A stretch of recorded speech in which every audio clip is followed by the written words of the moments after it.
Close your eyes if you like. You don't need them open for this one.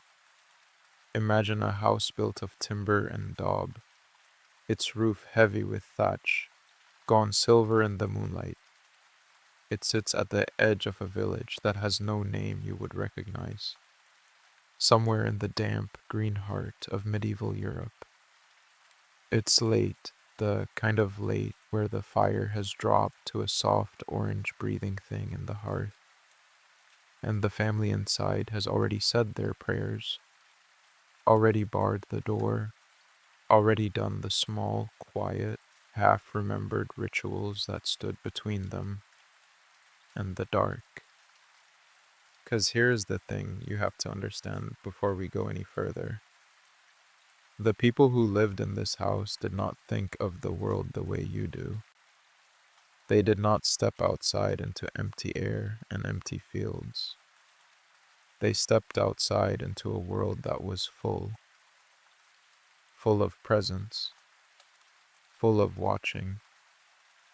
The wind in the hedgerow might be only wind, or it might be something walking. The creak in the loft might be settling timber, or it might be someone, or something, that had once lived there and had never quite left. A sudden chill by the well was worth noting. A dog that would not cross a certain patch of ground was worth believing. For the medieval mind, the visible world was only half the world, the other half pressed up close against it, thin as a curtain in places. And everyone knew it. Priests knew it. Peasants knew it. Kings knew it. The line between the physical and the spiritual wasn't a wall. It was a screen door, and things came through it. Ghosts of the restless dead, fairies who lived just beyond the tree line and did not care for human boundaries, demons who whispered at the edges of sleep, household spirits who lived in your very walls and had opinions about how clean you kept your hearth. And so people built an entire architecture of protection around their lives, not with stone and mortar, though sometimes that too, but with salt and iron, with bells and prayers, with bundles of herbs hung over door frames and marks scratched into ceiling beams. A whole invisible fortress, built stone by stone out of habit and belief, wrapped around every home, every cradle, every barn, every sleeping body. Tonight, we're going to walk through that fortress together, slowly. There's no need to hurry. We'll move room to room, season to season, ritual to ritual, the way a candle moves down a hallway, touching one thing at a time before it moves to the next. You'll learn how a threshold was more than a piece of wood, how salt could hold a boundary that no soldier could defend, how a horseshoe above a door was not decoration but strategy, how the ringing of a church bell during a storm was an act of war against the sky itself. And by the time we're done, the fire in that little house will have burned down to almost nothing. And so, probably, will you. So settle in. Let your shoulders drop. There's nothing you need to do right now except listen and drift, a little at a time, back into a world where the dark was not empty and people were not defenseless against it. Let's begin with the shape of the medieval universe itself, because you can't understand the defenses without understanding what they were defending against. In the mind of a medieval villager, existence was layered, like the rings of a tree. At the center was the visible world you could touch. The fields, the animals, the family, the fire. Wrapped around that, close enough to brush against at certain hours or in certain places, was a world of spirits. Some of them were holy, angels, saints, the intercessory dead who prayed for the living from somewhere beyond the veil. Some of them were hostile, demons who wanted nothing more than to snatch a soul at a weak moment, to curdle milk, to sour a marriage, to walk a corpse back out of its grave. And some of them were neither good nor evil in any way a church could fully explain. The fairies, the little people, the good neighbors, as some called them out of caution, because you never wanted to insult a being who might be listening. There were house spirits too, older than Christianity itself, who lived in the hearth or under the threshold and expected to be treated with a certain respect, a bit of milk left out, a certain quietness at certain hours.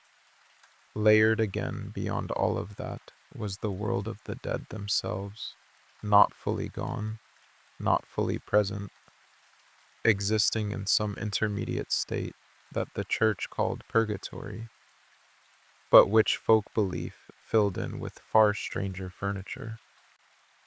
Wandering souls, restless dead who had died with unfinished business, or unconfessed sin, or simply too much anger to lie still.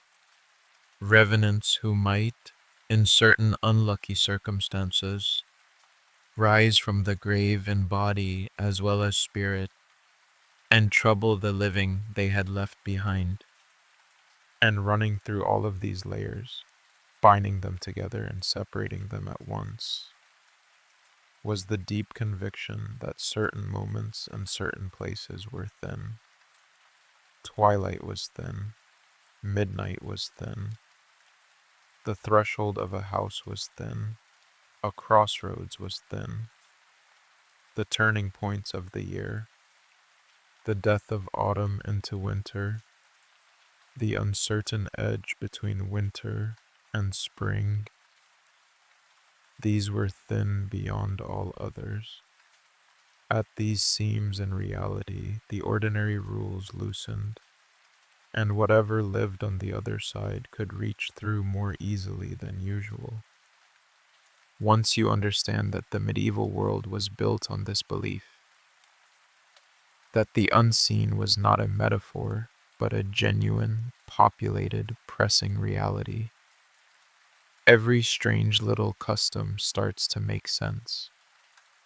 The salt scattered in a corner, the iron nailed above a stable door, the bread left uncut at midnight.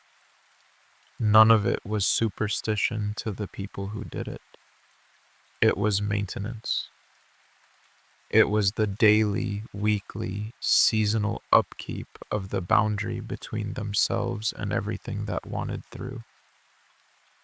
So let's walk that boundary together now, the way a watchman might walk the wall of a small town at night, checking each gate, each post, each quiet place where something could slip in. If you've ever felt a strange reluctance to step over the threshold of an old house without quite knowing why, you're touching something ancient. In the medieval world, the threshold wasn't simply the boundary between outside and inside. It was one of the most spiritually charged locations a person encountered every single day. It was liminal, neither fully house nor fully world. And liminal places, as we've said, were where spirits gathered. Think about it from the perspective of someone living then. The floor of a house might be packed earth, the door itself heavy oak hung on iron hinges that had been forged by the local smith, a man who was himself considered to hold a kind of protective, almost magical status because he worked with fire and iron, the two most potent substances against evil that a household possessed. Beneath that door, sometimes literally buried in the ground, might rest an old coin, a horse's skull, a scrap of iron, or a small clay pot filled with pins and nails and hair. Archaeologists have found these things again and again beneath medieval and early modern thresholds across Europe, deliberately placed, carefully positioned, meant to stay there for the life of the house. A concealed shoe, worn soft with someone's actual footprints, tucked into a wall near a doorway or chimney, its purpose to lure and then trap any evil spirit that tried to enter by taking the shape of its owner's stride. These weren't accidents lost in construction.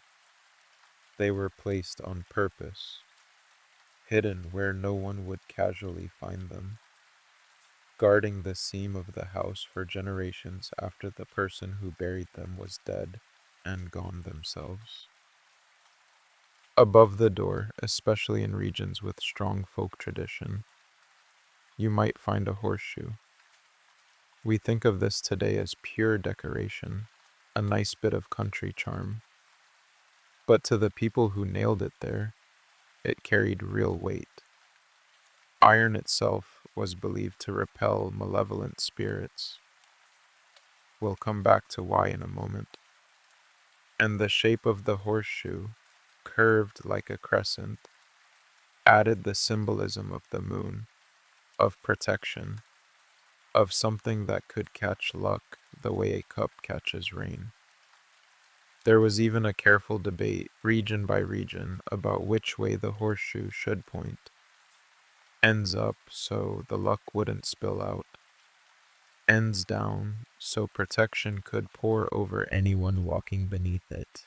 Different villages held different opinions with the same seriousness. You might hold an opinion about locking your car door. And there was the ritual of crossing the threshold itself. A new bride carried over it by her husband. A custom whose deepest roots reach back to fears that evil spirits lingered at ground level near doorways, ready to enter through the soles of unguarded feet, particularly a bride's. On the day she was most spiritually vulnerable and most watched by envious or malicious forces. A person returning from a long journey or from a funeral might pause and mutter a small prayer before stepping inside, brushing the shoulders as if wiping away whatever had attached itself along the road. Salt might be scattered just inside the door, a line no unfriendly spirit was believed able to cross, because salt, incorruptible, preserving, drawn from the earth and the sea both, was considered one of the purest substances a person could touch. It doesn't rot, it doesn't change. To the medieval mind, this made it holy in a very literal, practical sense. Evil, which was believed to be characterized by decay and disorder, could not abide something so stubbornly whole. If you stood at the threshold of a medieval home at dusk and watched the family go about their evening, you would see this reflexive, almost unconscious carefulness. A glance down before stepping over, a murmured word, a hand touching the doorframe, feeling for something the fingers already trusted was there. It wasn't fear exactly. It was more like the careful habit of someone checking a lock they've checked 10,000 times before. Not because they expect danger tonight in particular, but because the checking itself is what keeps danger from ever becoming likely. We touched on iron a moment ago. but it deserves its own careful unfolding, because it might be the single most trusted material weapon medieval people had against the spirit world. The belief that iron repelled evil ran extraordinarily deep, and it ran across an enormous span of cultures. From the Celtic lands of the British Isles through Scandinavia, across the Slavic world, and deep into the folklore of continental Europe. The theories for why are fascinating, layered, probably several truths tangled together rather than one single explanation. Iron was new, geologically speaking, in the human relationship with metal. Bronze had come first, softer, older, more entangled with an earlier layer of belief. Iron arrived later, harder, sharper, transformative. And transformation itself, especially transformation by fire, was considered to carry a kind of holy violence that spirits found repellent. There is also the simple, practical truth that iron tools and weapons had, for centuries, been the thing that let humans survive against real physical threats. Wolves, boar, raiding parties. And so the metal itself accumulated an aura of protection through pure historical association, the way a good coat accumulates warmth through years of being worn on cold days. Whatever the precise origin, by the medieval period, iron's reputation was fixed. A knife placed beneath a pillow could protect a sleeper from nightmares, understood not merely as bad dreams, but as the literal visitation of a spirit sitting upon the chest, pressing the breath out of the body, what many regions called the night hag, or the mare, the root of our word nightmare itself. A pair of scissors, opened into the shape of a cross, might be hung near a cradle, nails driven into the wood of a doorframe, a poker left resting across the hearth at night, not tidied away, precisely because its iron presence in that exact spot, the chimney, the other great vulnerable opening of a house besides the door, was doing quiet work while the family slept. And then there was fire itself, iron's parent element in the blacksmith's forge, considered protective in its own right. This is why hearths were tended so carefully, why letting a fire go completely cold overnight was avoided when it could be helped, why certain rituals of smoring the fire, banking the coals under ash in a particular pattern, sometimes even in the shape of a cross, were performed every single night in households across the British Isles and beyond. This wasn't merely about convenience the next morning, about not having to strike a new flame from flint and tinder in the cold dawn. It was about keeping a small, glowing piece of protective power alive at the very heart of the house through the most dangerous hours. The hours when the family lay unconscious and unable to defend themselves through prayer or vigilance. The blacksmith who made all this iron possible held an unusual place in medieval village life because of all this. He worked with fire, the purifying element. He worked with iron, the repelling element. He transformed raw ore into shapes of protection: horseshoes, nails, knives, the iron bands on a door. In many folk traditions, the smith himself was believed to carry some protective aura simply by profession, sometimes even credited with minor healing or charming abilities. A person who stood just slightly outside the ordinary run of village life because his daily labor touched something that mattered to the invisible world as much as the visible one. If you had walked into that blacksmith shop on an ordinary afternoon, you would have found more than plows and horseshoes being made. You would have found small crosses of iron commissioned for cradles. You might have found nails specifically requested to be driven into the four corners of a newly built barn to keep it safe for the animals who would live and, more importantly, to the farmer, breed and give birth there. You would have found, in other words, a man who understood that his craft sat at the exact intersection of the practical and the sacred, and who took that seriously, hammer stroke by hammer stroke. Let's move now from the door and the hearth into the kitchen, 'cause the kitchen of a medieval home was, in its own quiet way, another line of defense entirely. We've spoken of salt at the threshold, but salt's role went much further than the doorway.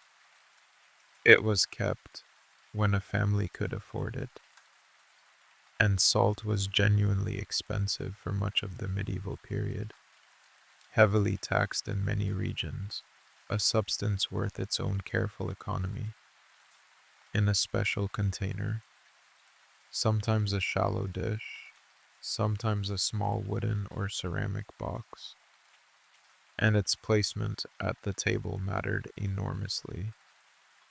To spill salt was considered deeply unlucky, not because of clumsiness itself, but because spilled salt represented a small breach in the household's protective boundary, a scattering of the very substance meant to be kept whole and contained. The custom of throwing a pinch of spilled salt over the left shoulder, a custom that has survived almost unchanged into the modern day in households that have long forgotten why they do it, comes directly from this belief. The left side was traditionally associated with misfortune, with the position where a malevolent spirit or the devil himself was thought most likely to be lurking, waiting for exactly this kind of small opening. Throwing the salt backward over that shoulder was a tiny, immediate counterattack, blinding whatever was there before it could take advantage of the breach. Bread, too, carried weight far beyond nutrition. A loaf left on the table overnight, uncut, was sometimes marked with a cross pressed into the top of the dough before baking, partly practical, helping the loaf rise and bake evenly, but layered thickly with symbolic meaning as well. An offering of ordinary daily sustenance touched by the shape of protection before it ever reached the oven. In many regions, it was considered essential never to leave a loaf upside down on the table, a position associated with misfortune and, in some folk traditions, with an open invitation to spirits looking for a household that had let its guard down. The hearth itself, as we've touched on, was the true heart of all this domestic protection, and the kitchen built around it accumulated small rituals the way a river accumulates stones. Certain households left out a small bowl of milk or cream at night, not for a cat, though a cat might well drink it, but for the house spirit believed to live somewhere in the walls or beneath the floorboards, a being with roots far older than the medieval church, inherited from a much more ancient layer of belief the church never quite managed to stamp out, no matter how many sermons were preached against it. This spirit, known by different names in different regions, a brownie in parts of Britain, a domovoi further east, a nisa in Scandinavian folklore, was believed to help with small household tasks through the night if kept content, and to cause mischief, knotted hair, spoiled milk, misplaced tools, if neglected or worse, insulted. The nightly bowl of milk was not superstition to the family who left it out. It was rent. It was the ordinary, sensible price of peace with a housemate who had been there long before you and would be there long after. Think about that for a moment as you drift here in the dark.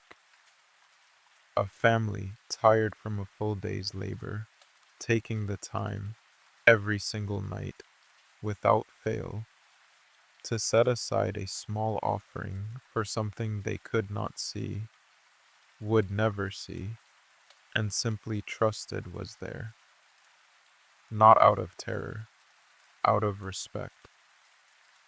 The way you might leave a light on for someone you love who's coming home late. Of course, alongside all these older, folk-rooted defenses ran the far more formal protections offered by the medieval church, and the two systems, folk belief and official religion, were far more tangled together in ordinary practice than the sermons of the time like to admit. Holy water was perhaps the most universally trusted of the church's weapons against the unseen. Blessed by a priest, kept in a small stoup near the door of most churches, so parishioners could touch their fingers to it and cross themselves on the way. In and out, holy water was also carried home in small vessels for use at the threshold of ordinary houses, sprinkled across a sick bed, across a cradle, across the boundaries of a field before planting. Its power, in the medieval understanding, came directly from its consecration. The words spoken over it, the intention behind the blessing, transforming plain water into something a demon or restless spirit could not cross, could not touch, could not abide being near. Bells carried a similar weight, and this is one of my favorite pieces of medieval belief because it survives, faintly, into customs we still half remember today. Church bells were not rung only to call people to worship or to mark the hours. They were rung deliberately and with real conviction during violent thunderstorms, a practice known in some records as bell ringing against the tempest. The theory held that the consecrated bronze of the bell, blessed in its own ceremony when it was first cast and hung, produced a sound that disrupted and drove back the demons believed to ride within storm clouds, stirring up lightning and hail and wind, out of pure malice toward the crops and livestock and homes below. Bells were baptized, in a sense, given names, blessed with holy water and oil in ceremonies that mirrored human baptism, surprisingly closely, precisely so that their voice, once rung, would carry genuine spiritual authority into the air. Imagine for a moment a summer storm rolling low and black across a medieval valley, the wind picking up, the first far-off mutter of thunder, and somewhere in the village, the bell ringer climbing the tower steps two at a time, not to warn anyone of the obvious approaching rain, but to begin ringing, hard and steady, a sound meant to physically push back against the thing they believed was riding in on the storm front itself. The whole village would hear it and understand exactly what it meant. Not simply a storm is coming, but we are fighting back against what's inside it. Relics, too, fragments of bone, cloth, or other physical remains associated with saints, were credited with protective power in both grand and humble ways. A great cathedral might house the relics of a major saint and become, in the medieval imagination, a fortress of holiness so strong that evil simply could not take root within its walls or even within the town that surrounded it. But protection on a smaller scale was available too. Pilgrims returning from major shrines often brought back small tokens, a badge, a vial of water from a holy well, a scrap believed to have touched a genuine relic, and these small objects were sewn into clothing, kept in pouches worn against the skin, or hung near the beds of sick children, believed to carry a portion of that same protective holiness in miniature. Prayer itself, of course, ran beneath all of this like the deepest root of the tree. Specific prayers were understood to have specific defensive uses. The Lord's Prayer, spoken while walking a boundary. The sign of the cross, made instinctively and constantly, before eating, before sleeping, before stepping outside, before beginning any task that felt even slightly uncertain. Litanies invoking the protection of the Virgin Mary, whose intercession was considered particularly powerful for the vulnerable, the sick, the dying, women in childbirth, infants not yet baptized, and exorcism, in its full formal sense, existed as a genuine, sanctioned rite of the medieval church, performed by priests trained and authorized for the purpose, called upon in cases where a possession, a haunting, or a persistent, malevolent presence had grown too strong for ordinary household defenses to handle. These were serious, formal events, recorded in church documents, involving specific prayers, specific gestures, holy water, sometimes relics, sometimes fasting beforehand by the priest himself to strengthen his own spiritual condition before confronting whatever needed confronting. But it's worth pausing here to notice something important, something that tells you a great deal about how medieval people actually lived their spiritual lives day to day, rather than how the official church might have preferred they lived them. The formal protections of the church and the older, folk protections of salt bowls and iron nails and buried shoes did not exist as two separate systems competing with each other in most ordinary households. They existed side by side, blended together, used in the same breath, by the same hands. A mother might cross herself and murmur the Lord's Prayer over a sick child's cradle, and then, in the very same hour, tie a small red thread around the child's wrist, or tuck a sprig of a particular protective herb beneath the pillow, a custom with roots reaching back long before Christianity arrived in that village at all. Priests, for centuries, preached against this blending, worried openly in sermons and church council records about parishioners who mixed holy water, with practices the clergy considered pagan remnants, superstition dressed up as piety. But the blending persisted anyway, generation after generation, because for the ordinary family lying awake, listening to wind in the thatch, it made a certain deep, practical sense to use every tool available. Why trust only one lock on the door when you could use two? Step outside the house now, into the small garden that most medieval households kept close by, and you'll find another layer of protection growing quietly in the soil. Certain plants carried reputations for spiritual defense, so strong that they were cultivated specifically for the purpose, not merely gathered incidentally alongside food crops and medicinal herbs.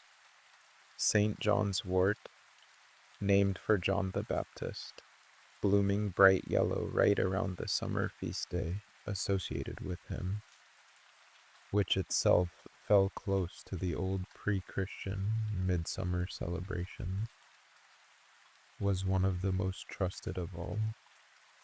It was hung above doorways, tucked into windows, worn in small bundles pinned to clothing, particularly around the vulnerable turning point of midsummer, when the boundary between worlds was believed to thin, the same way it thinned at the opposite point of the year, at the end of autumn. The plant's very name in several regional dialects translates roughly to chase devil, which tells you rather plainly what medieval people believed it was for. Rowan trees, sometimes called mountain ash, their branches heavy with clusters of bright red berries in autumn, held an especially deep place in the folklore of the British Isles and parts of Scandinavia. A rowan planted near the entrance of a home or byre was believed to actively guard the building and everyone within it. Small crosses made from rowan twigs, bound together not with ordinary thread, but specifically with red wool or red thread, were fastened above doors, hung in barns, tucked into the collars of livestock, and carried by travelers heading out on uncertain roads. The red of the berries and the red thread used to bind the crosses mattered as much as the wood itself, red being understood across an enormous span of folk traditions as a color that repelled malevolent spirits, connected somehow, in the old symbolic logic, to blood, to life force, to the vital heat that spirits of decay and death were believed to shrink from. Garlic, and stronger still, wild garlic, and certain related pungent plants, carried protective reputations too, particularly against specific kinds of restless dead, believed to drain the vitality of the living. Beliefs that would eventually calcify, centuries later, and in a much more codified form, into the vampire folklore of Eastern Europe, but which existed in gentler, more diffuse versions across much of the medieval world far earlier. A braid of strong-smelling herbs hung in a larder, in a bedroom near a sick bed, was doing more than masking odor or repelling actual insects, though it did that too, practically. It was standing sentry.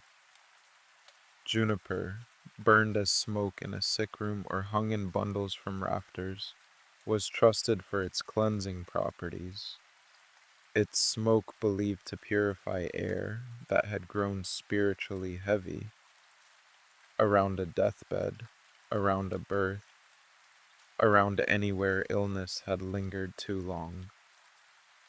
Mistletoe, gathered with real ceremony in some regions, particularly where older Celtic beliefs about the plant's sacredness had never fully faded, was kept in the home year-round as a general ward, renewed each year at the winter gathering.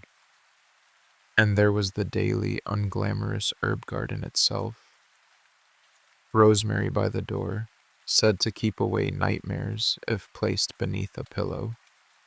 And also, in a lovely bit of folk logic, said to only grow well in a household where the woman of the house held real authority. A small domestic joke wrapped in a protective belief. Rue, bitter and pungent, associated with warding off illness and evil both, the two being understood as closely related dangers rather than fully separate categories. Vervain, gathered at particular hours, believed most potent, used in charms and small protective bundles carried by travelers and soldiers alike.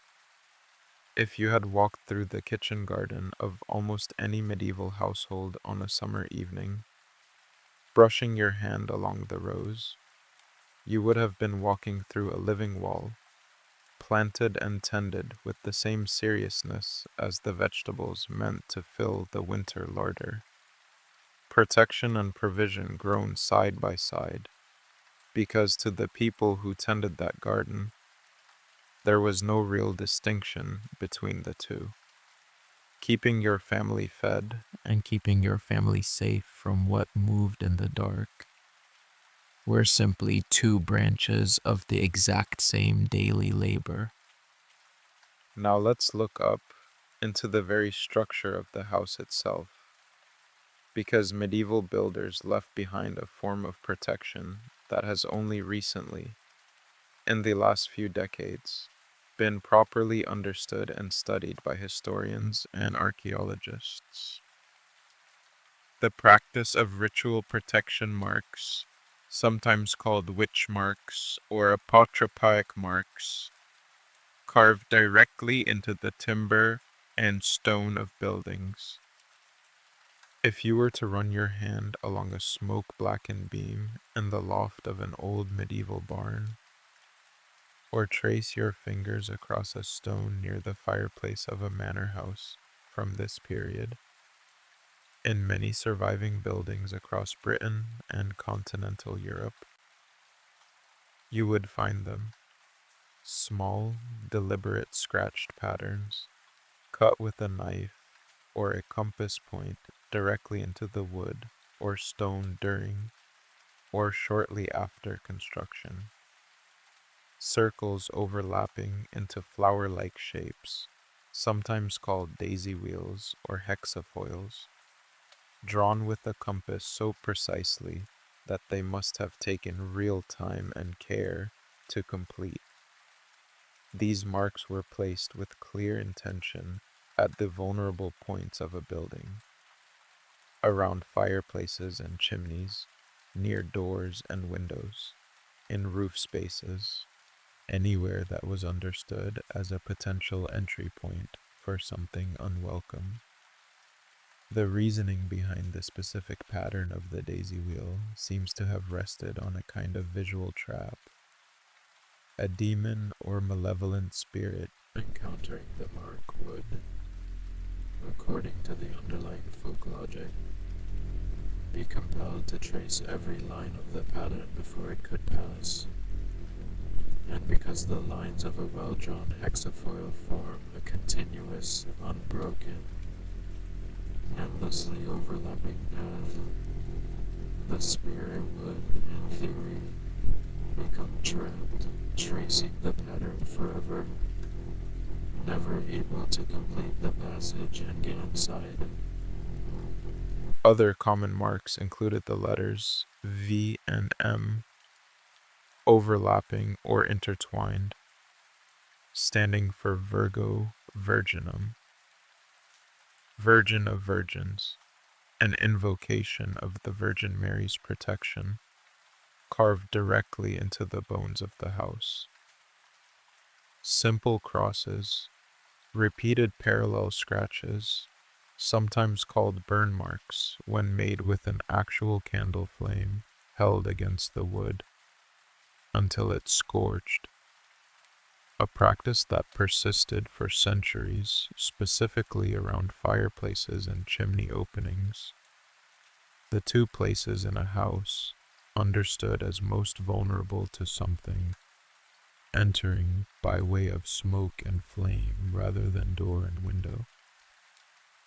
These marks were not rare, isolated superstitions practiced by a nervous few.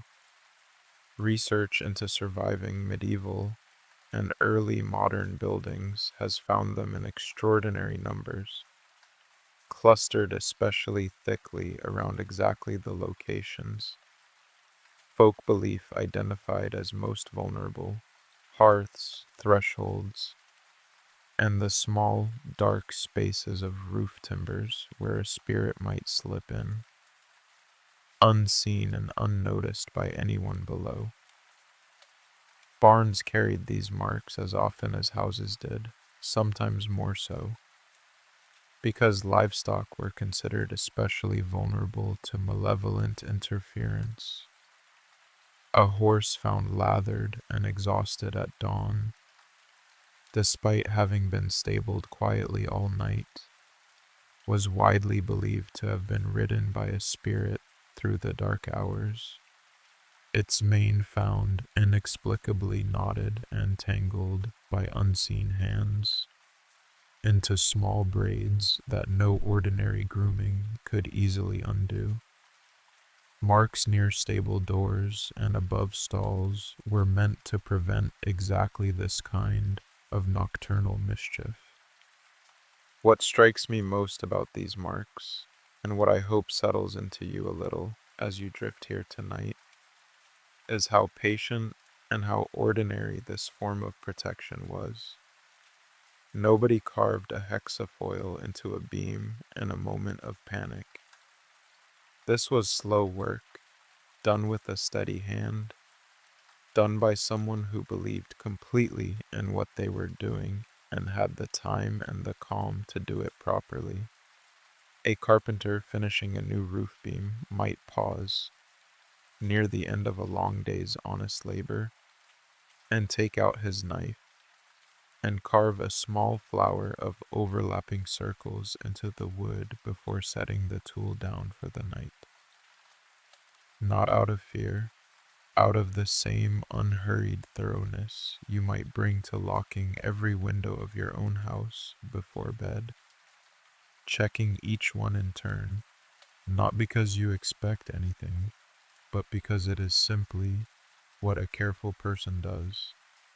Let's widen out now, beyond the single household, to the village as a whole, because protection against the unseen was never purely a private, family matter. It was communal. It was, in its own quiet way, a piece of civic infrastructure. The parish church itself sat, both physically and spiritually, at the center of most medieval villages, and its bell tower served a purpose that went far beyond calling people to Sunday worship. We've already touched on bell ringing against storms, but bells also marked the passage of the day in ways deeply tied to protection. The evening bell, sometimes called the curfew bell, rung at dusk, signaling not merely the practical need to bank fires and settle animals for the night, but the beginning of the vulnerable hours, the turning point when the ordinary daylight world handed itself over to whatever moved after dark. Hearing that bell across the fields, a farmer working late would feel the same instinctive pull toward home that you might feel watching daylight fade through a window. A small, deep, animal recognition that it was time to be indoors, behind the door, inside the boundary. Some villages maintained a night watch, originally intended for entirely practical purposes: fire prevention, theft prevention, keeping an eye on the roads for approaching danger of the very ordinary humankind. But the watchman's role, in the folk imagination at least, often blurred slightly into something more. A man walking the dark streets through the deepest hours of night, calling out the time, carrying a lantern whose flame was itself considered to hold a small protective quality, was performing a kind of ongoing vigilance that the sleeping village depended on in more than one sense. Crossroads deserve particular mention here, because they held an unusually charged place in the medieval spiritual landscape. A crossroads was liminal in the most literal possible sense. Not one road, but the meeting point of several, a place that belonged fully to no single direction, no single destination. This made crossroads simultaneously dangerous and useful. Dangerous because spirits and restless dead were widely believed to gather there, drawn to the ambiguity of the place, the same way they were drawn to any threshold. This belief lies behind the grim, well-documented practice, found across much of medieval and early modern Europe, of burying suicides and certain other people denied consecrated burial at crossroads rather than in churchyards, partly a matter of practical geography, unconsecrated ground being easiest to find at a public junction outside village boundaries, but layered thick with the belief that a crossroads burial, with its many diverging paths, would confuse a restless spirit trying to find its way back to trouble the living, the same way a scent trail confuses a hunting dog at a fork in the road.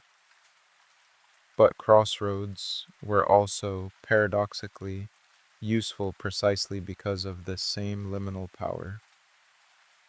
Certain protective and healing rituals were deliberately performed there, on the theory that a location so charged with spiritual ambiguity was also a location where a determined, prayerful person could work particularly potent magic or particularly potent protection, walking 3 times around the center point while reciting a specific charm, or leaving an offering at the meeting of the paths to satisfy whatever gathered there and buy safe passage for the rest of the village.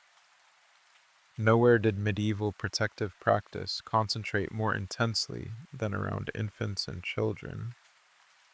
And if you're a parent yourself listening tonight, I suspect some of what follows will feel strangely familiar in its underlying emotional logic, even though the specific practices are centuries removed from anything you'd recognize as ordinary parenting today. An unbaptized infant was considered, across an enormous span of medieval folk belief, to exist in a state of particular spiritual vulnerability. Baptism was understood not merely as a religious rite marking entry into the Christian community, though it was certainly that, but as a genuine protective sealing of the child's soul, a boundary drawn around this small, new, unguarded life that had not yet had the chance to accumulate any defenses of its own.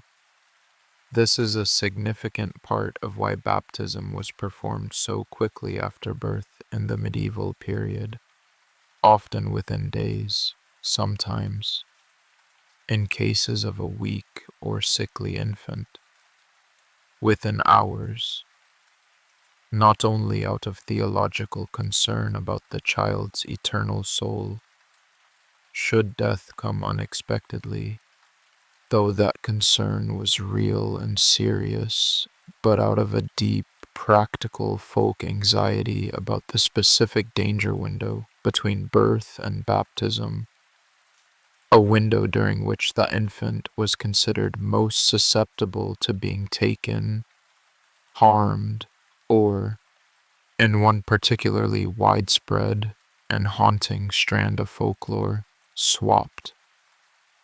The changeling belief ran through medieval and early modern folklore across an enormous geographic range, from Ireland through Scandinavia and deep into continental Europe, and it held, at its simplest, that fairies or other spirits might steal a healthy human infant and leave one of their own in its place, a changeling, often described as sickly, unusually irritable, slow to thrive, or possessing some unsettling quality that marked it as not quite right to a mother's careful eye. This belief, painful as it is to sit with honestly, likely absorbed and gave a spiritual explanation to genuine developmental disabilities and illnesses that medieval medicine had no other framework for understanding, offering grieving or frightened parents a narrative that placed the cause outside the family, outside the child's own body, in the machinery of an unseen world, rather than in randomness or, worse, in some perceived fault of their own. Protection against this particular fear took many concrete forms. An infant was rarely, in households that could help it, left entirely alone even for a moment before baptism. Iron, again, appears here. A pair of open scissors, a knife, tucked into or near the cradle, red thread tied around a wrist or ankle, a sprig of rowan pinned to swaddling clothes. In some regions, the father's trousers, or another article of the father's clothing, were laid across the cradle at night, on the belief that the tangible, protective presence of the parent, even represented only by an article of clothing, would ward off attempted substitution. Godparents, chosen with real care, held genuine protective responsibility in the medieval understanding, not merely a ceremonial religious role, but an ongoing spiritual guardianship, extending well beyond the baptism ceremony itself. And the naming of a child was handled with its own careful weight.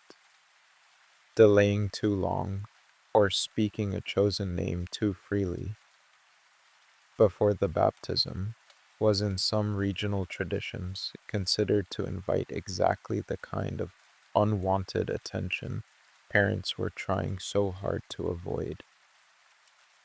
Beyond infancy, children continued to carry small protective objects well into their early years. A coral bead or small coral charm, coral being credited across much of medieval Europe with genuine protective medical and spiritual properties, worn on a cord around the neck, was an extremely common sight on medieval and early modern children, wealthy and poor alike, though the quality of the coral itself varied enormously with the family's means. Small bells, sewn onto clothing or worn on bracelets, served the double purpose of letting an anxious parent track a wandering toddler by sound across a busy farmyard, and of producing, through their ringing, exactly the kind of disruptive noise believed to trouble and repel malevolent spirits. The same underlying logic as the church bell rung against the storm, scaled down to fit around a small wrist. Let's turn now towards something a little heavier, though I promise we'll bring the mood gently back down before the end. Let's talk about death and about how medieval people worked with real care and real seriousness to make sure their dead stayed properly, peacefully dead. The line between the living and the dead was, in the medieval imagination, far more permeable than most of us assume today. A death handled properly, with the correct rites, the correct burial, the correct span of mourning and remembrance, was believed to result in a soul that moved on cleanly, either toward its eventual peace, or, more commonly in medieval Catholic belief, into purgatory, where it could be aided toward that peace through the ongoing prayers of the living left behind. But a death handled improperly, or a death that came suddenly, violently, unconfessed, unshriven, could result in something else entirely, a spirit that lingered, unable or unwilling to move on, sometimes malevolent, sometimes simply confused and sorrowful, but in either case, a genuine danger to the living community it had left behind. This is why the rituals surrounding death in the medieval period were so extensive, so carefully choreographed, and so seriously observed, even by families with very little material wealth to spare on the occasion. A dying person, wherever possible, was given the chance to confess, to receive last rites, to settle whatever unfinished business, debts, quarrels, unspoken apologies, could realistically be settled in the time remaining, because dying with such matters unresolved was believed to be exactly the kind of anchor that could keep a soul tethered unhappily to the world of the living. Once death had occurred, the body itself was handled with careful, specific attention. Windows might be opened briefly, in some regional traditions, to allow the soul a clear path to depart the room. Mirrors in the house were sometimes covered, a practice with several layered explanations across different traditions. One being the fear that a soul recently departed might become confused, catching sight of its own reflection and mistaking it for a doorway back into the world of the living. Or, in a related but distinct fear, that the mirror might catch and trap a reflection of the newly dead in a way that would trouble both the deceased and anyone who later glimpsed it. Clocks, in households wealthy enough to own one, were sometimes stopped at the moment of death, marking that moment as genuinely outside ordinary time. The body was watched over continuously, awake, someone present at all times between death and burial, both as an act of love and respect, and as a practical safeguard, ensuring that nothing untoward could occur to the body, and that the newly dead was never, even briefly, left entirely alone in that vulnerable, transitional state. Burial itself followed careful custom. Consecrated ground, the churchyard, was considered essential for a peaceful rest, which is precisely why burial outside it, for suicides, for the excommunicated, for the unbaptized, for strangers of unknown faith, carried such heavy anxiety, both for the community performing the burial and, it was believed, for the soul of the person being buried. Bodies were commonly positioned facing east, toward the rising sun, toward the direction from which Christ's return was expected. A final orientation meant to leave the dead properly aligned for whatever came next. And in cases where a death seemed particularly troubling, sudden, violent, or where a person had, in life, held some grudge or unfinished quarrel with someone still living, additional precautions were sometimes taken, though these grew more elaborate in the centuries following the medieval period proper and reflected a deep continuity of belief, stretching back through it, heavy stones placed over a grave, not merely as a marker, but as a literal weight meant to help keep a potentially restless body from rising. In some documented cases from the broader European folk tradition, a body was buried face down, on the belief that a spirit attempting to dig its way back to the surface would, in its confusion, dig itself further into the earth rather than out of it.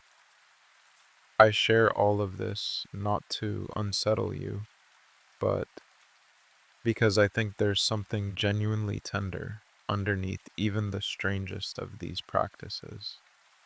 What all of it comes down to, when you really sit with it, is a community doing everything within its power, everything its understanding of the world allowed, to give its dead a peaceful rest, and to protect the living left behind from the particular grief of feeling that peace had not been achieved.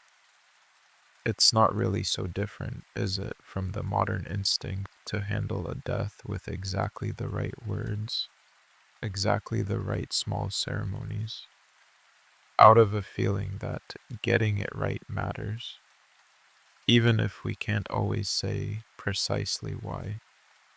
Let's lift ourselves back up now, out of the graveyard and into the wider rhythm of the medieval year, because certain days carried far more protective weight than ordinary ones, and it's worth walking slowly through the calendar, the way a medieval villager would have carried it in memory, since almost none of them could read it from a page.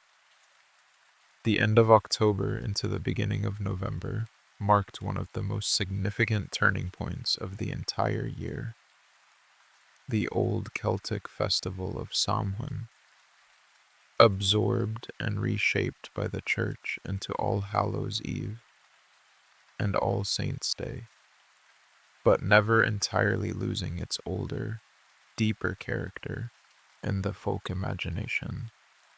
This was understood across an enormous range of regional traditions as one of the thinnest points in the whole calendar, the moment when the boundary between the world of the living and the world of the dead, the world of spirits, grew soft and permeable in a way it simply wasn't for the rest of the year.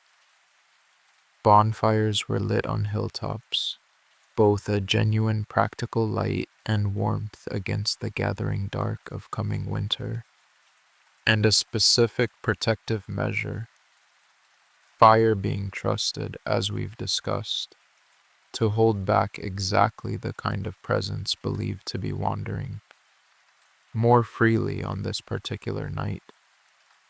Food was sometimes left out for wandering souls, a continuation of the same hospitable, appeasing logic behind the nightly bowl of milk, left for the household spirit, scaled up to include the wider community of the dead, on the one night of the year they were believed most likely to visit. Winter itself, and particularly the deep midwinter turning point around the solstice, absorbed into the Christian calendar as the 12 days of Christmas, stretching toward Epiphany, carried its own dense weight of protective custom. The Yule log, burned specifically across these 12 days in many northern and central European households, was chosen and lit with real ceremony. Sometimes a fragment of the previous year's log kept specifically to light the new one, an unbroken thread of protective fire stretching from one year into the next. Evergreen boughs, holly, ivy, mistletoe, were brought into the house specifically because they stayed green through the death of the year. A small defiant symbol of ongoing life hung above doors and windows at exactly the moment the natural world seemed most given over to cold and dark, and, by extension, to whatever thrived in cold and dark. Spring brought its own turning points. May Day, absorbing older beliefs about the reawakening of fertility and growth, was approached with real caution in many folk traditions. The eve of May Day considered another thin point where fairies and spirits moved close to human habitation. Protective boughs of rowan and hawthorn gathered and hung specifically for the occasion.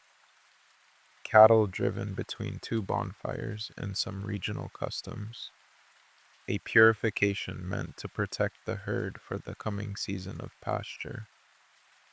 And midsummer, the long light nights around the summer solstice, absorbed into the Christian calendar as the feast of St. John the Baptist, brought its own bonfires, its own gathering of protective herbs, at their believed moment of greatest potency, its own sense of a boundary grown thin, though in a gentler, more benevolent register than the autumn thinning of Salmon.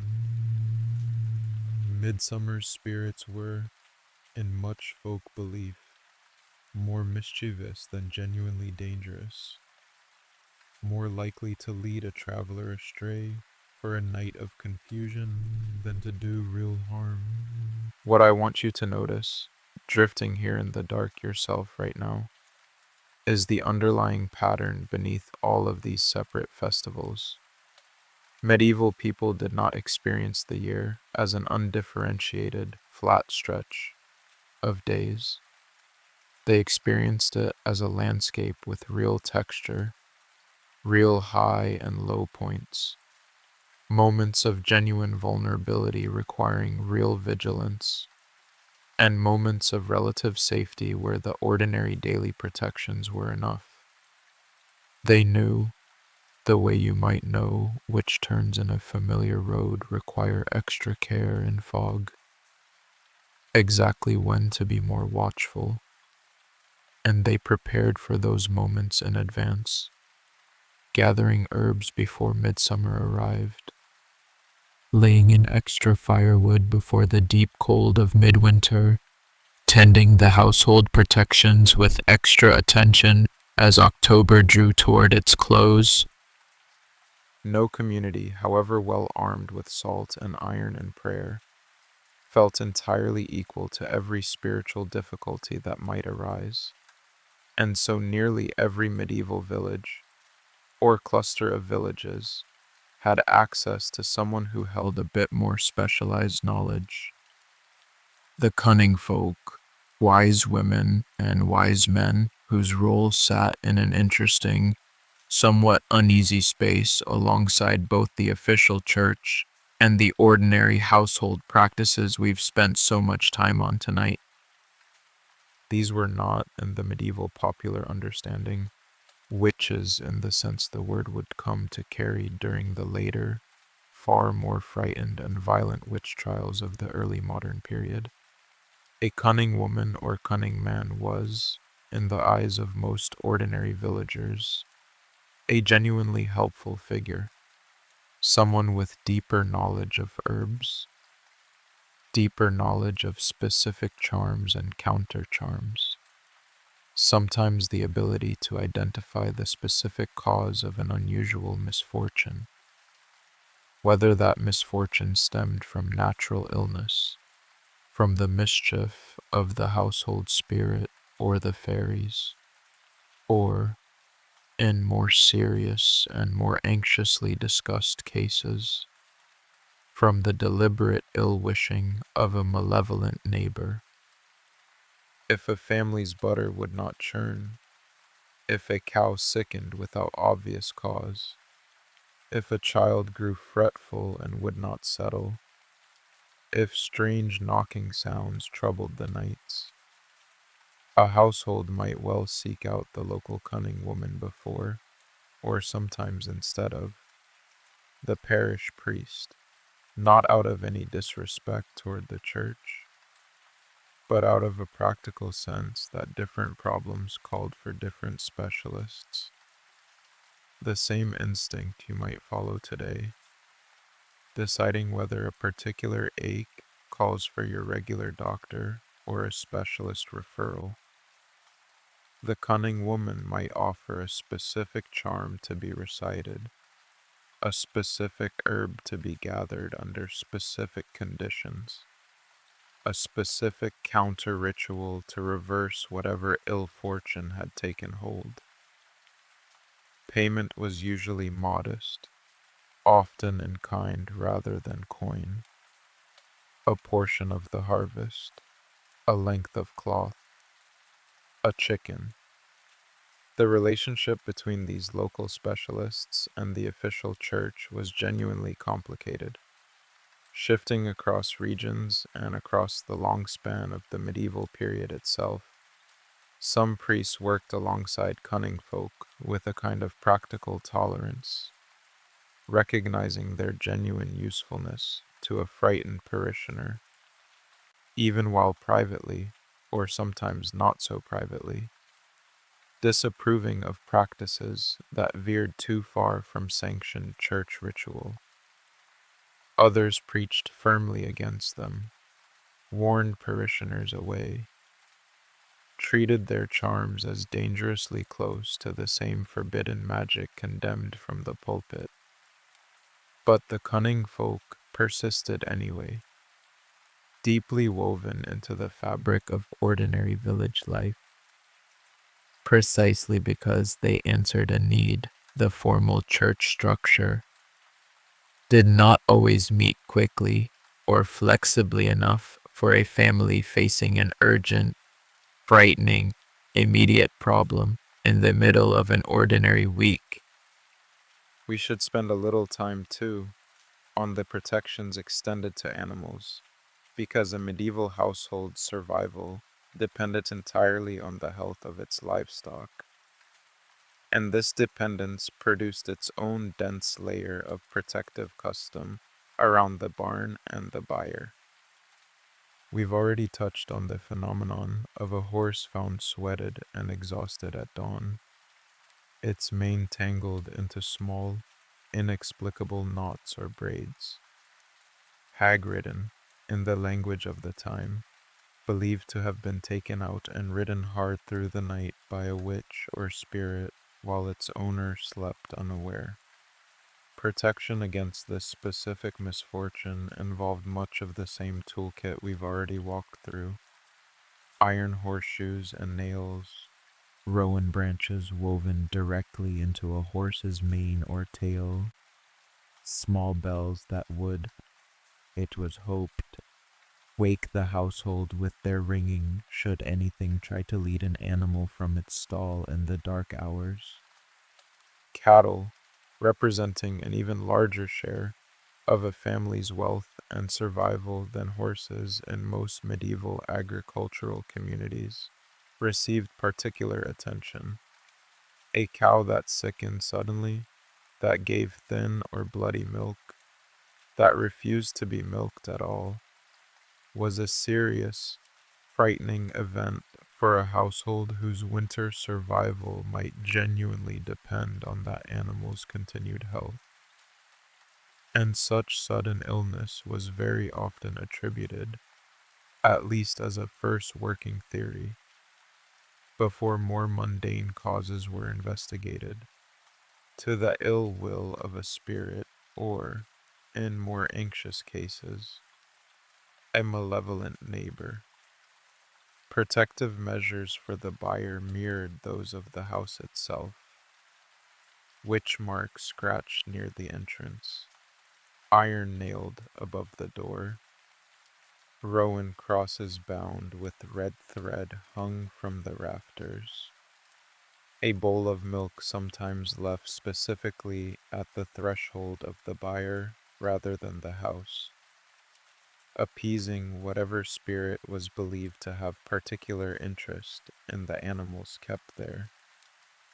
The driving of cattle between bonfires at certain calendar turning points, which we touched on briefly, discussing May Day customs, deserves a slightly closer look here, because it illustrates so clearly how thoroughly protective ritual was integrated into the most basic, practical agricultural rhythms of the year.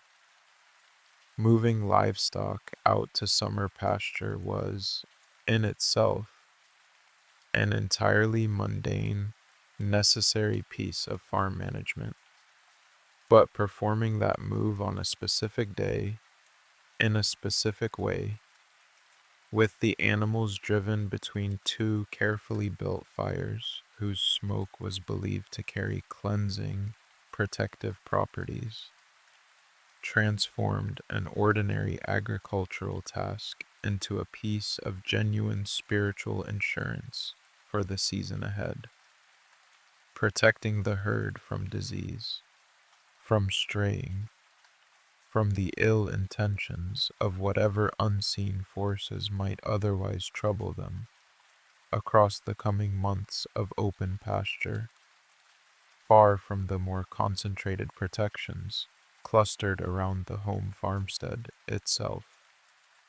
Before we start making our way back toward the fire and toward sleep ourselves, we should spend a little time with a category of belief that ran alongside and sometimes tangled with everything we've discussed so far: the fairies, or the good folk, or the good neighbors, as many medieval and early modern communities preferred to call them, out of a careful, deliberate caution about ever speaking of them too directly or too disrespectfully. Fairy belief in the medieval period was not, on the whole, the gentle, miniature, winged imagery that later centuries would attach to the word. The fairies of medieval folk belief were often closer in size and presence to ordinary people, sometimes larger, sometimes stranger, living in their own parallel communities just beyond human sight, under hills, within certain groves of trees, along the borders of particular fields or streams that were understood by long local tradition to belong more to them than to any human landowner, whatever a deed or a lord's claim might technically say. They were not consistently evil in the way a demon was understood to be evil.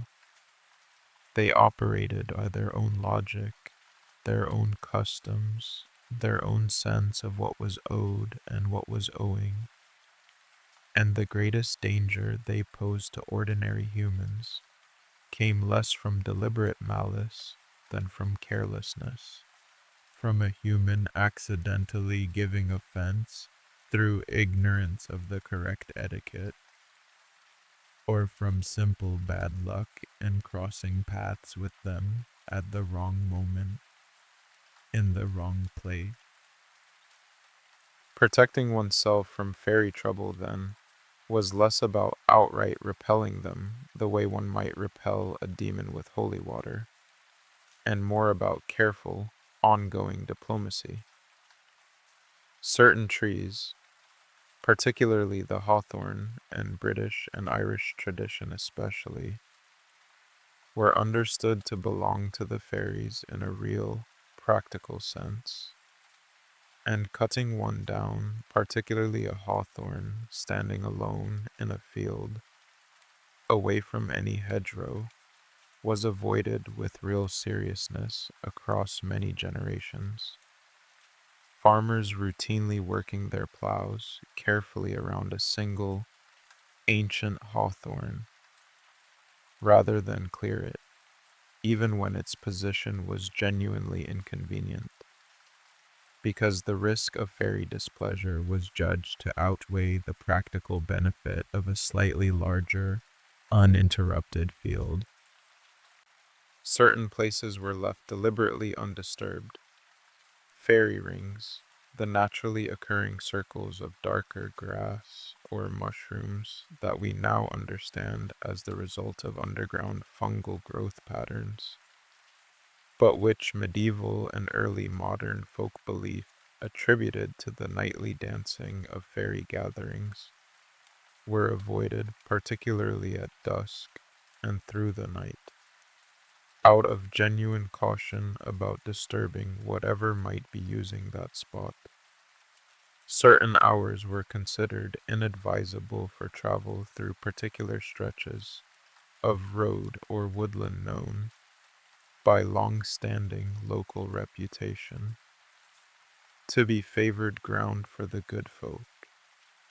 Dusk especially, that same thin, liminal hour that carried weight in nearly every category of protective belief we've discussed tonight, and where interaction with the fairies seemed likely or unavoidable, a whole etiquette of careful courtesy governed how a person should behave. Never accept food or drink offered by them, according to widespread tradition, for fear of becoming permanently bound to their world, unable to return fully to your own. Always speak of them respectfully, using the softening, appeasing names.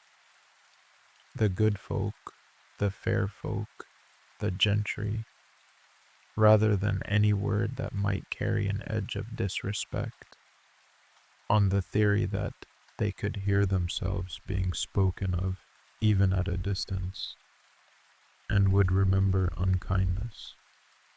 Small offerings, a bit of bread, a splash of milk, left at the edge of a field or beneath a particular tree, serve the same underlying diplomatic function as the household spirit's nightly bowl, a small ongoing payment of respect meant to secure good relations, or at least indifference, rather than active trouble. There's something worth sitting with here, as you drift further toward sleep yourself. This wasn't fear in its purest, most anxious form. It was closer to the careful respect you might extend toward a powerful neighbor, whose good opinion mattered to your ongoing peace, someone you didn't necessarily understand completely, but whose boundaries you learned, over a lifetime of careful observation, to work around rather than against. Not everyone, of course, spent every night safely behind a barred door with a fire banked in a familiar hearth. Medieval life required travel, to market, to a distant relative's wedding, to a shrine on pilgrimage, to a new lord's land in search of work, and travel meant leaving behind the carefully built protections of home and stepping out into a landscape that offered none of the same guarantees. This is worth pausing on because the anxieties around travel tell us a great deal about how spatially specific medieval protective belief really was. Protection wasn't understood as something that traveled easily with a person. the way we might think of a general sense of being a careful, sensible individual wherever we happen to be. It was understood as something rooted in place, in a particular hearth, a particular threshold, a particular churchyard, and its familiar bell. Step outside that rooted circle of protection, and you were, in a very real sense, spiritually exposed in a way you simply weren't at home. Travelers compensated as best they could. Small portable charms were carried specifically for the road. A scrap of consecrated bread saved from Mass, sewn into a small pouch and worn against the chest. A pilgrim's badge, purchased or earned at a shrine already visited, worn visibly on a hat or cloak, both as proof of a completed pilgrimage and as an ongoing source of protective virtue believed to travel with the badge itself wherever its wearer went next.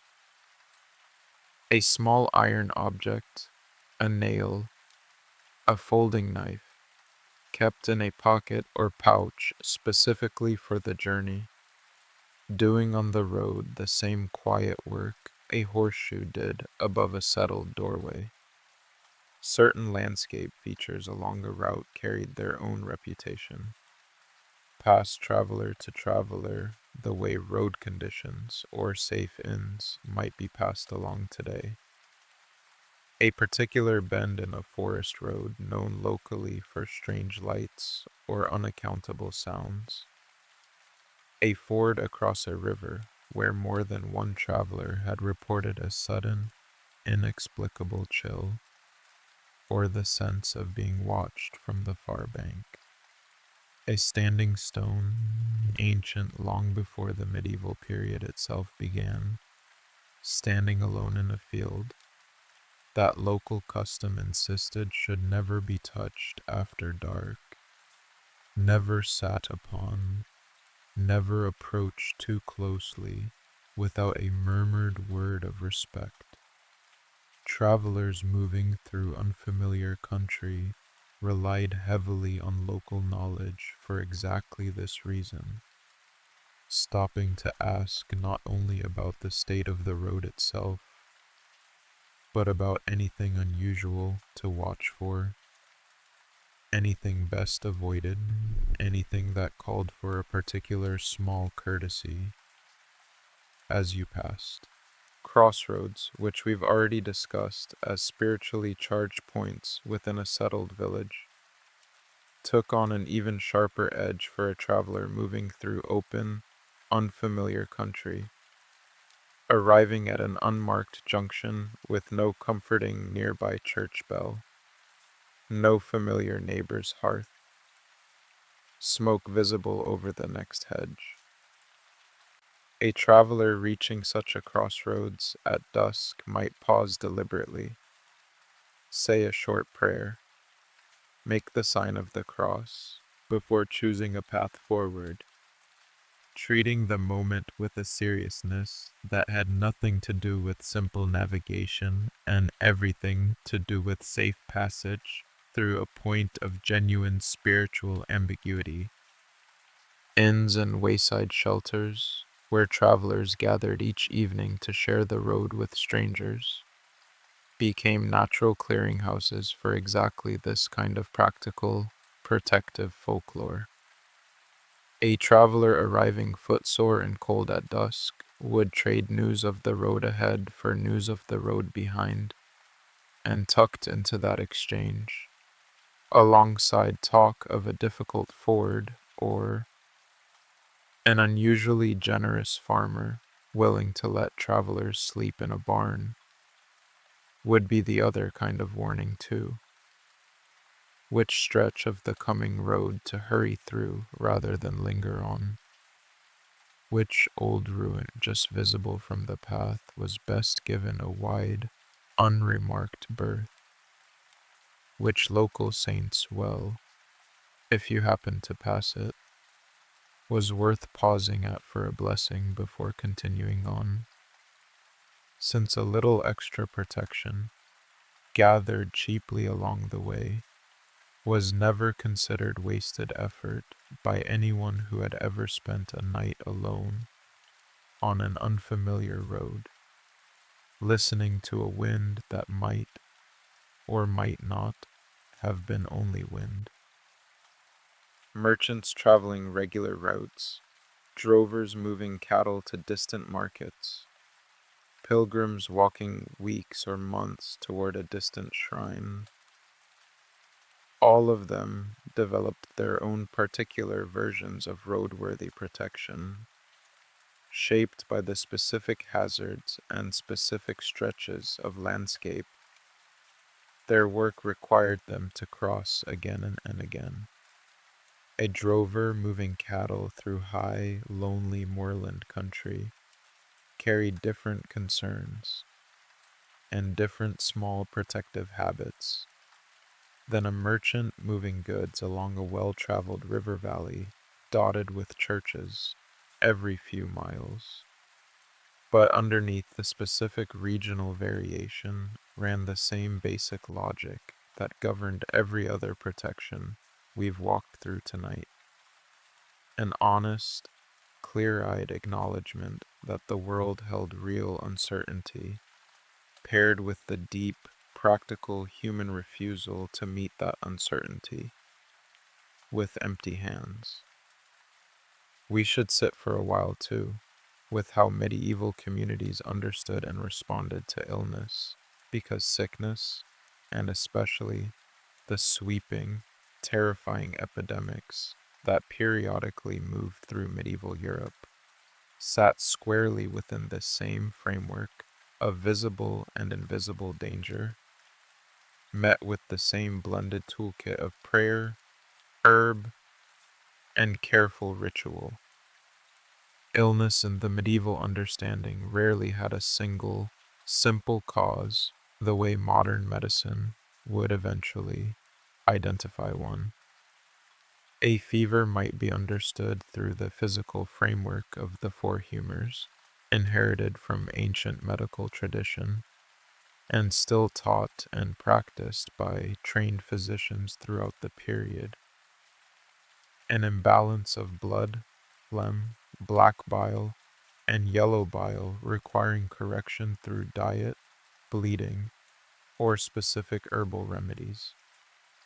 But that same fever in the very same household might also be attributed, without any sense of contradiction, to a spiritual cause running alongside the physical one, the ill will of an unhappy household spirit, the lingering influence of a curse or ill wish from a quarrelsome neighbor, or simple bad luck in having crossed paths with something unseen at an unlucky hour. This meant that treating illness, for most ordinary medieval families who couldn't easily afford or access a trained physician, involved a blend of the practical and the protective that would look, to modern eyes, like an entirely seamless whole rather than two separate systems.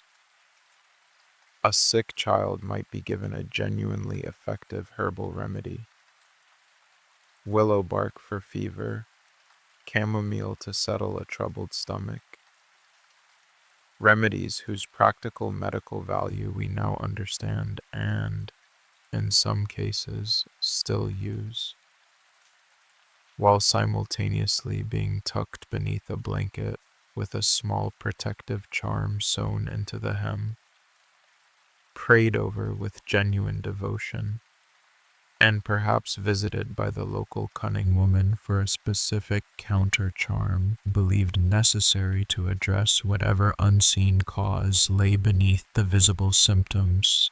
Epidemic disease, when it swept through in its full, terrifying force, tested and expanded this whole framework enormously.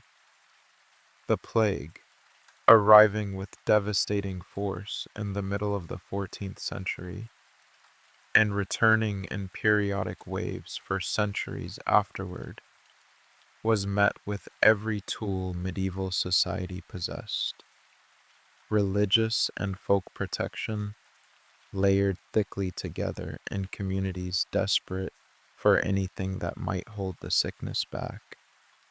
Processions moved through stricken towns, carrying relics and images of protective saints, the whole community walking together in an act of collective, public prayer meant to plead directly for mercy. Certain saints became particularly associated with plague protection specifically, invoked by name in prayers recited in households across afflicted regions, their images painted on church walls, their feast days observed with heightened devotion in communities hoping to secure their particular intercession. Households facing the approach of epidemic illness reached, too, for the same familiar protective toolkit we've spent this whole evening walking through, scaled up to meet a larger, more frightening threat. Doors marked more heavily with protective symbols, herbs believed to purify or protect against sickness: rue, angelica, juniper, burned more frequently, their smoke filling rooms in a deliberate, thickened version of the ordinary daily cleansing ritual. Bells rung in some afflicted towns with the same seriousness and the same underlying theory as bells rung against a storm, an attempt to physically disrupt. Through consecrated sound, whatever unseen agency was believed to be carrying sickness from house to house through the stricken streets. And there is something worth noticing here, in this darkest and most frightening corner of medieval experience, about the deep comfort this whole framework offered, even when, and this must be said plainly, it could not actually stop the disease itself. Facing an epidemic with genuinely limited medical understanding, medieval communities were not, in any meaningful sense, powerless in their own eyes. They had prayers to say, they had processions to walk, they had herbs to burn and symbols to mark and bells to ring. Whether or not any of it held real power against the specific biological cause of the sickness sweeping through their streets. And of course, by any modern medical understanding, it did not. It gave frightened people something concrete to do with their hands, their voices, their attention, in the face of a danger that would otherwise have left them with nothing at all but helpless waiting. That, perhaps more than anything else we've discussed tonight, might be the deepest truth sitting beneath this entire elaborate architecture of protection. It was never really only about actually repelling spirits, not in the end. It was about refusing to face an uncertain, frightening world with empty, idle hands. Most of what we've walked through tonight has been protection in its quiet, preventative form. The steady, unglamorous maintenance of a boundary, day after day, season after season, whether or not any specific threat was ever actually pressing against it. But medieval households also kept a second, sharper category of response in reserve, for the moments when ordinary prevention seemed to have failed, when something had gotten through despite the salt and the iron and the careful prayers, and a family found itself facing what it believed to be an active, ongoing spiritual attack, rather than merely the background hum of an unseen world going about its own business nearby. This is where we encounter one of the more striking and, to modern eyes, genuinely unsettling pieces of medieval and early modern material culture: the witch bottle. Examples of these have been found sealed into the walls, buried beneath the hearths, and hidden under the thresholds of houses across England and parts of continental Europe. And their construction followed a remarkably consistent pattern across an enormous span of time and distance, suggesting a shared, deeply rooted tradition passed carefully from household to household, rather than an isolated regional quirk.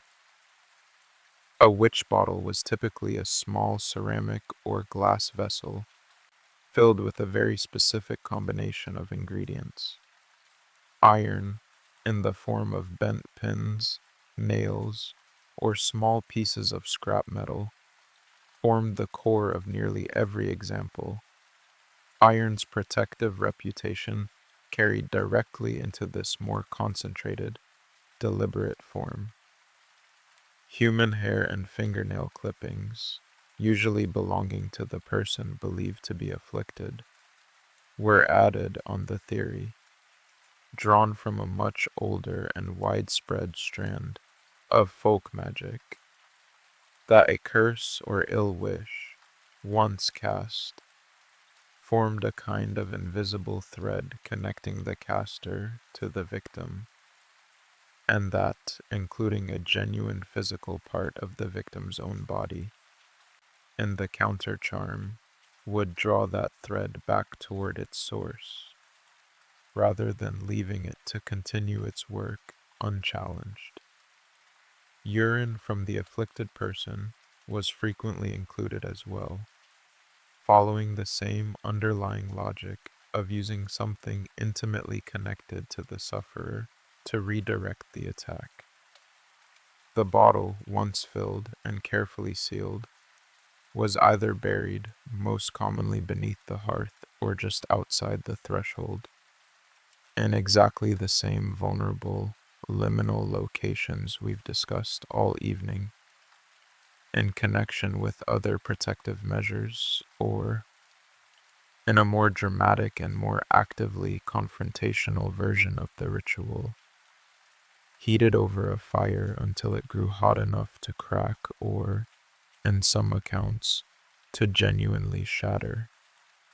This second method carried a specific, sharp belief attached to it that the pain caused by the heat and the eventual breaking of the bottle would be felt at that very moment by whoever had cast the original curse, a kind of magical retribution striking back along the same invisible thread that had carried the original harm toward the household in the first place. It's worth sitting for a moment with how different this feels in tone from everything we discussed earlier in the evening.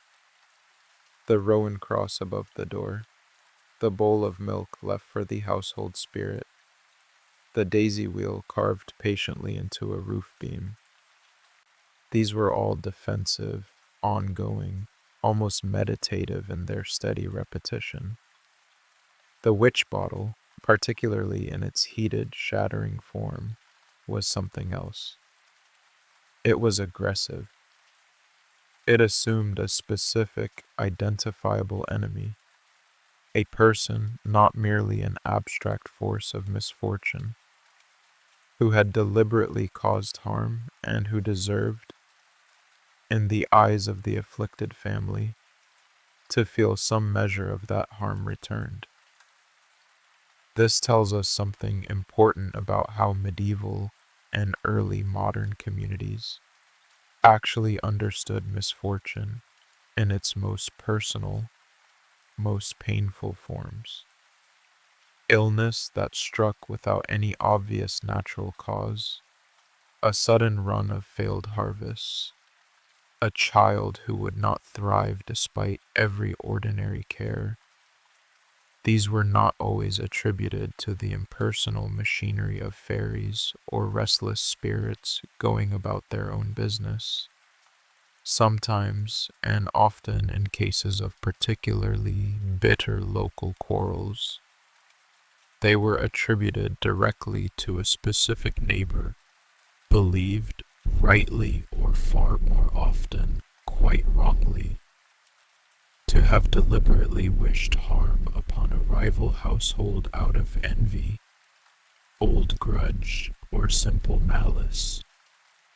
This darker undercurrent of belief, it must be said honestly, had real and often tragic consequences beyond the medieval period proper, feeding directly into the much more violent, much more organized witch persecutions of the 16th and 17th centuries, when accusations of exactly this kind of deliberate, personal ill wishing, once handled at the level of a quiet countercharm buried beneath a hearth, escalated instead into formal legal proceedings that cost a great many innocent people, overwhelmingly women, their lives.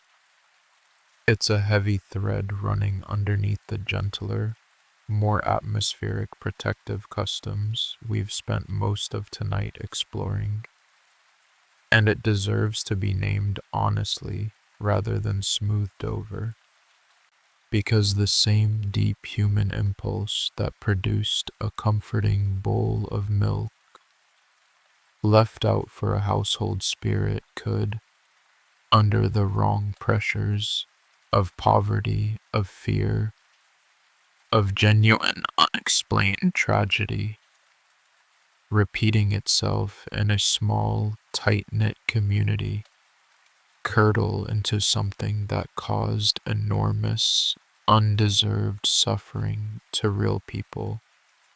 But set alongside the witch bottle, and far more common in the ordinary daily texture of medieval protective practice, were gentler forms of counter magic that assumed no specific human enemy at all, only the ordinary, impersonal misfortune of a spiritual world that occasionally pressed too close.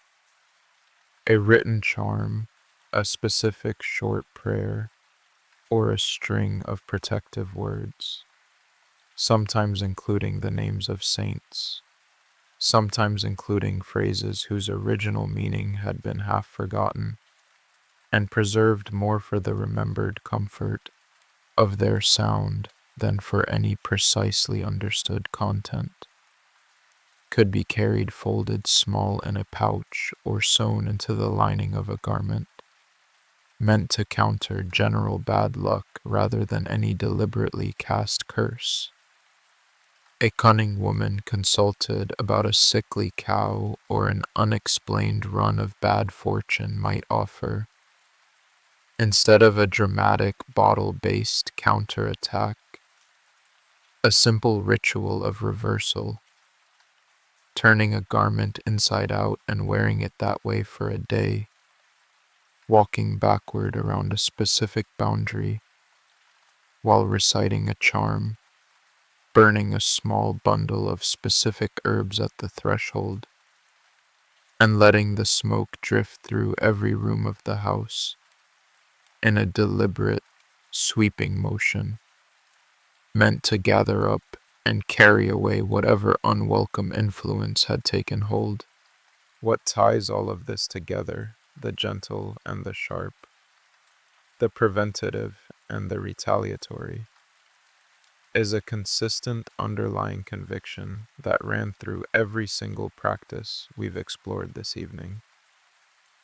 Misfortune was never simply misfortune. It had a cause, even when that cause remained invisible. And where there was a cause, there was, in principle, a response.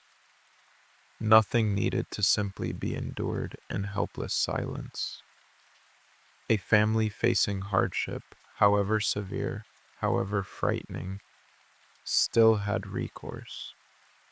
a bottle to bury, a charm to recite, a wise woman to consult, a bell to ring, a fire to build up brighter than usual for a night or two until the trouble, whatever it had been, seemed to pass.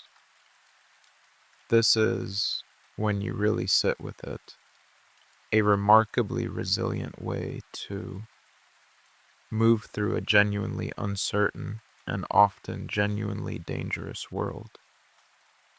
Not passive endurance, but continuous, patient, active response, met again and again after generation, with whatever tools a family's hands and voice and inherited knowledge could bring to bear. Let's bring all of this together now, gently, the way you might bring a long day gently to its close, by walking one more time through a single evening in a single medieval household, watching all of these separate threads of protection weave themselves, almost without conscious thought, into the ordinary rhythm of closing up a house for the night. The light is failing outside. Someone has already brought the last of the hens in, checked the latch on the byre door, made sure the cow and whatever other animals the family keeps are settled and calm for the night. The evening bell has rung from the parish church, its sound carrying flat and clear across the fields, and something in every person who hears it, even the youngest child too small to understand exactly why, feels the small automatic pull toward home, toward the fire, toward the gathering dark that is best met from indoors. Inside, the fire is being built up for the evening meal, and whoever tends it does so with the same unconscious care they bring every single night, feeding it just enough, arranging the logs just so, aware, in some quiet corner of their mind, that this fire is not only warmth and light, but the household's oldest and most trusted guardian. A small portion of the meal, or a splash of the evening's milk, is set aside without much ceremony, without anyone even fully articulating why, and left near the hearth for whatever quiet presence might expect it. The family eats, they talk, the way families have always talked over an evening meal, about the day's small events, a neighbor's news, a worry about the weather for tomorrow's work, and beneath the ordinary conversation runs a steady undercurrent of habit, a glance toward the door to confirm it's properly barred, a hand brushing, almost without thought, across the small cross or bundle of dried rowan hung beside it.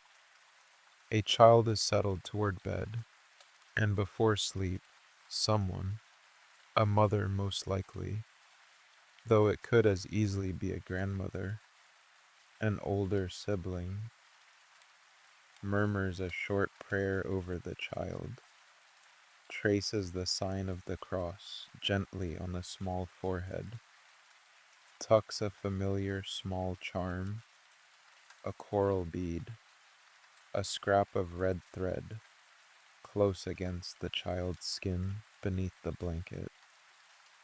The fire is banked for the night, smored down under a careful layer of ash, sometimes in a deliberate cross shape, a bed of coals kept just barely alive to greet the coming morning, and to hold its own quiet watch.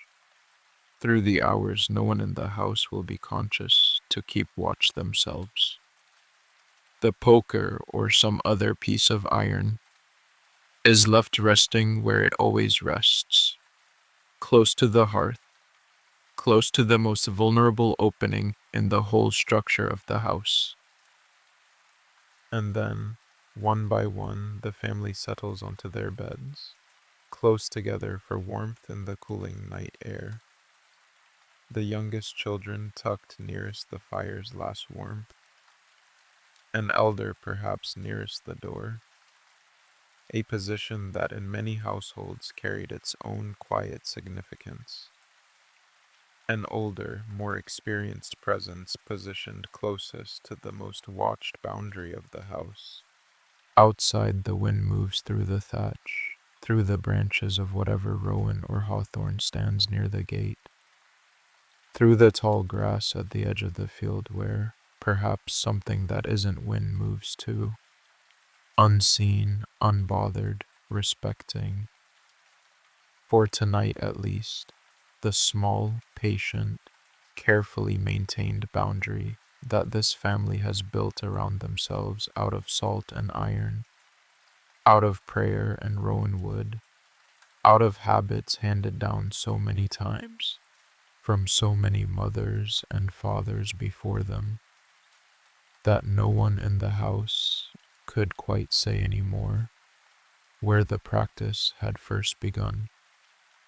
It simply was, it simply is, the same way the fire is banked every night, the same way the door is barred every night, the same way in a house very much like this one, somewhere warm and dim and safe. It is being done again tonight, and will be done again tomorrow. We could keep walking this landscape for a long while yet. There was so much more, region by region, custom by custom, than any single evening could ever properly hold. The charms whispered over churns to bring butter that wouldn't come. The particular way a fisherman's wife would refuse to say certain words aloud before her husband's boat left harbor, for fear of naming trouble into being. The small silver coin some travelers carried specifically to pay a ferry toll at a suspicious bridge or crossing. The endless, patient, regional variation of it all. A whole continent quietly, seriously, tending its own version of the same deep human instinct. And that instinct, when you step back far enough from all the specific detail, is really the heart of everything we've walked through tonight. Medieval people lived, by any measure we would recognize, extraordinarily precarious lives. Illness could arrive without warning and without explanation. Modern medicine would recognize as sufficient. Harvests could fail. Animals could sicken. Infants, so achingly often, did not survive their first year, no matter how carefully they were tended.